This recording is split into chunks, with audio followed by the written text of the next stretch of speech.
Especially when your eyes start failing, and I'm really getting... In 10 or 20 years, your eyes will start failing. Right now, they're fine. Oh, shit. Now, this is a rose stem that I started, and we're going to cut it off here. And I thought I'd make a leaf out of that. I'm going to make a leaf for the rose. A little trick you can use when you're making a point on anything, hay hooks, whatever, is to draw your hammer back just a little as you're hitting, and it keeps the point from folding over.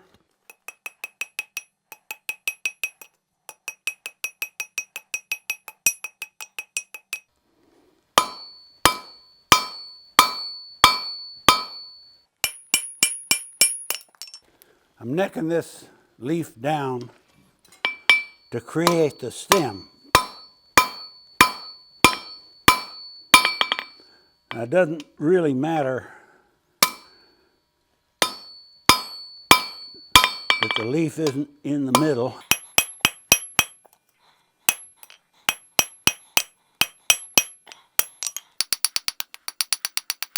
Go to the power hammer now and draw that stem.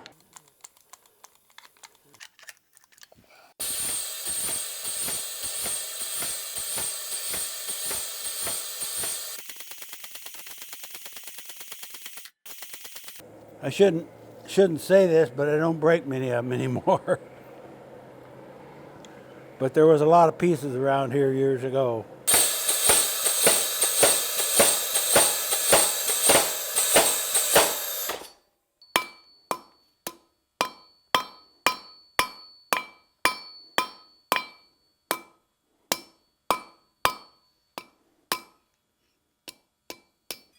I put a line down the center of it. It really doesn't do much, because when I fold it, it all disappears. And then I've got a little curved chisel that I put some veins on.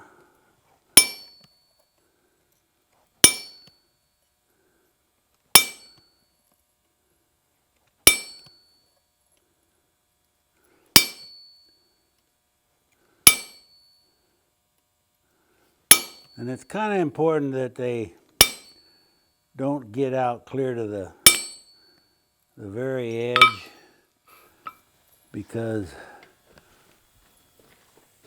when we work this and fold it, sometimes it makes them split.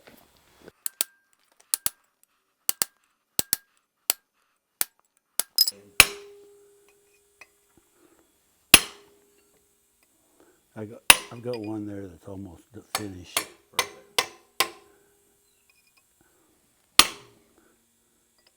One of the trickiest parts of these leaves is getting this fold to stay in the middle.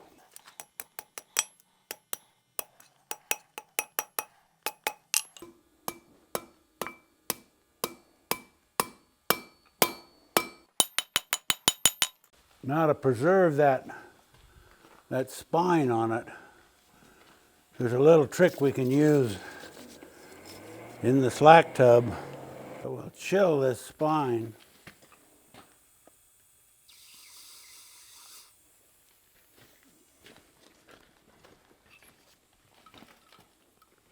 And allow me to hammer on it.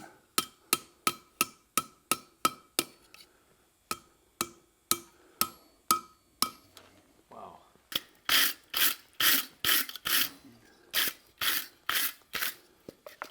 And I will go back and I'll do one more heat, and I'll give my tip just a little bit of a curve, make it look a little more lively.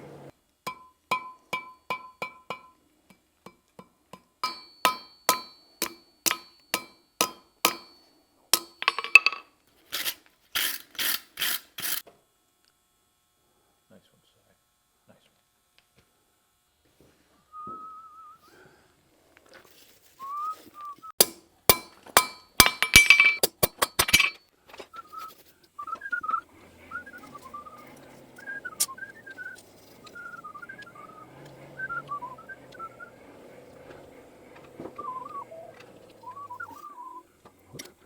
To get this sort of hot to make the flux stick, and the whole point of this is to keep things kind of clean.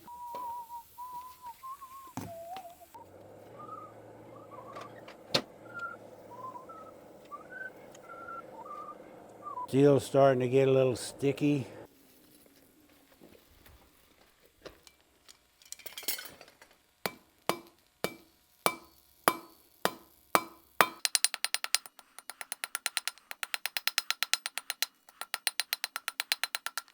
Do it again just to kind of form it a little bit.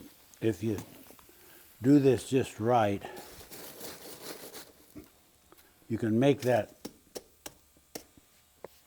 weld look almost exactly like it grew around the stem. If I do it right, it'll look like the stem came right through. And my little granddaughter was out here one day. She used to spend a lot of time in the shop before she decided she was a girl. And she said, "Let's make me a rose, Grandpa, or make me a flower." I said, "Well, what kind of a flower?" And she said, "Well, let's make a rose." And we made a rose, and it was kind of coarse and clumsy, but not too bad. I'd made flowers before, but not the roses. But I got to refining the technique and being a little more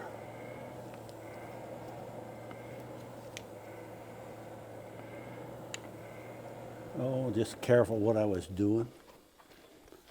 And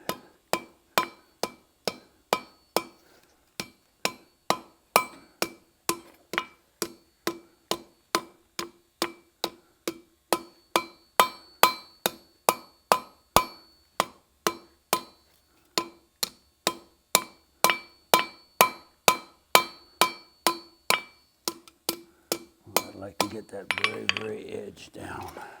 At any rate, we've done this for quite a few years. I've made, I think, probably safe to say, hundreds, well over 100.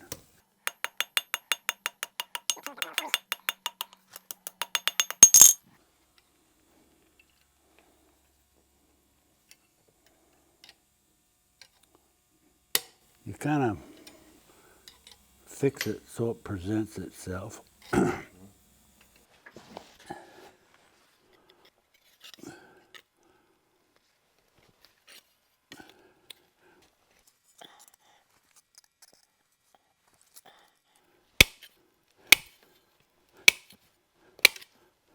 These are cut out with a plasma cutter out of actually any old thing. I've made them out of oil drums, I've made them out of lids, I've made them out of pieces of bandsaw parts.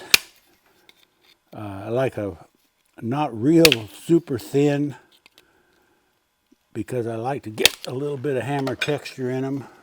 I would estimate this material is a little under 60 thousandths.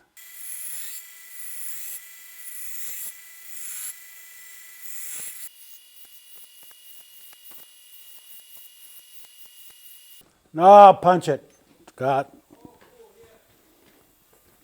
I'm punching about a 1/4 inch hole in this to put over the stem. The object is to get it sort of in the middle.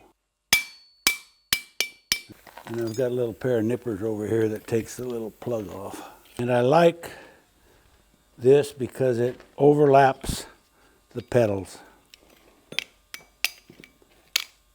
And it makes them roll up. So that's the first thing I do.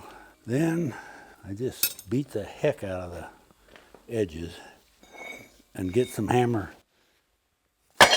texture in them. And if I could find my favorite little tongs. There's no finesse to this, it's just, I use my rounding hammer.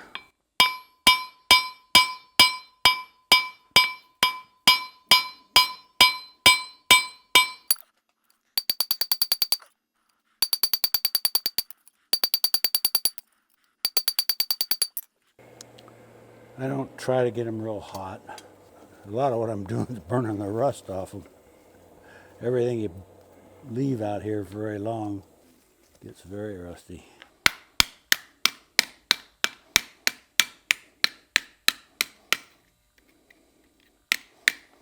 If you kind of work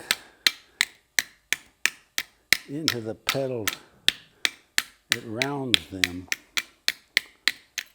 And then you look at your other one and you see just about how much you need. And then we go over here, especially on the first two, we roll this out.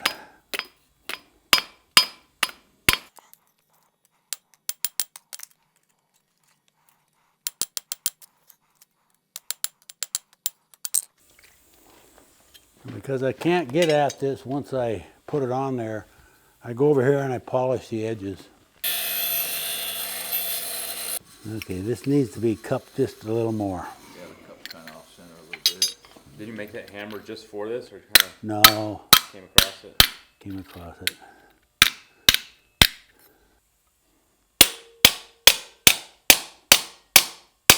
This tool is called a monkey tool. I used it to establish the tenon and sets those things down pretty good. I keep the diameter a little smaller than the tenon is. Actually, they're real close to the same size, but by the time you get them pounded and cupped, it shrinks it.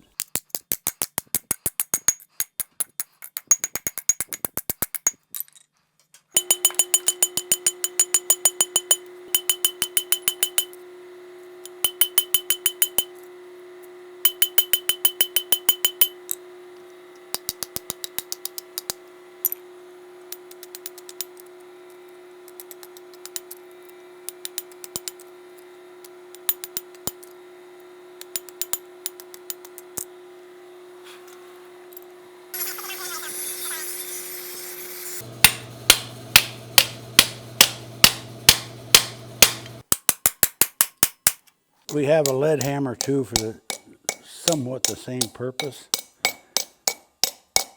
but they react just a little bit different. The lead hammer is more of a dead blow. Oh. The brass hammer will rebound.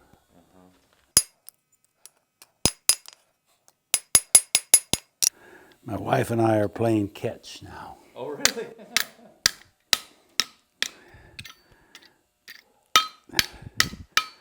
She's having some shoulder trouble, and Dina gave her some exercises to do. And one of them is to throw a baseball. Next step, I'll cut an X in that tenon. And then if I'm successful in keeping all four parts intact, I will take an eye punch and round them out. And it looks pretty neat.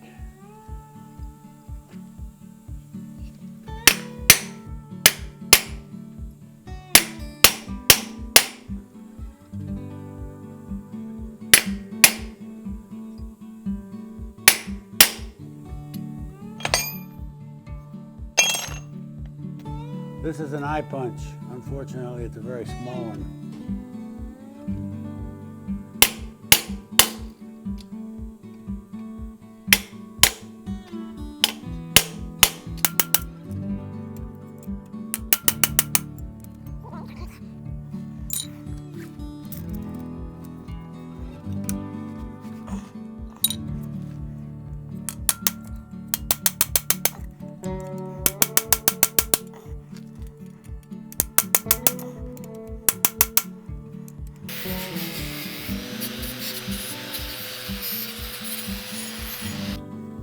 While nobody's looking, I'll tighten this thing up a little more.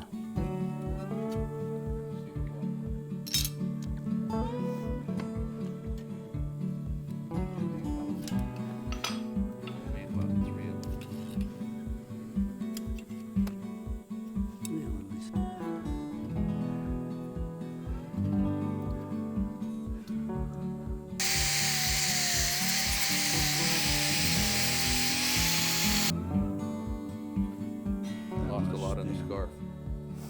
let's lay this in there so they can see it.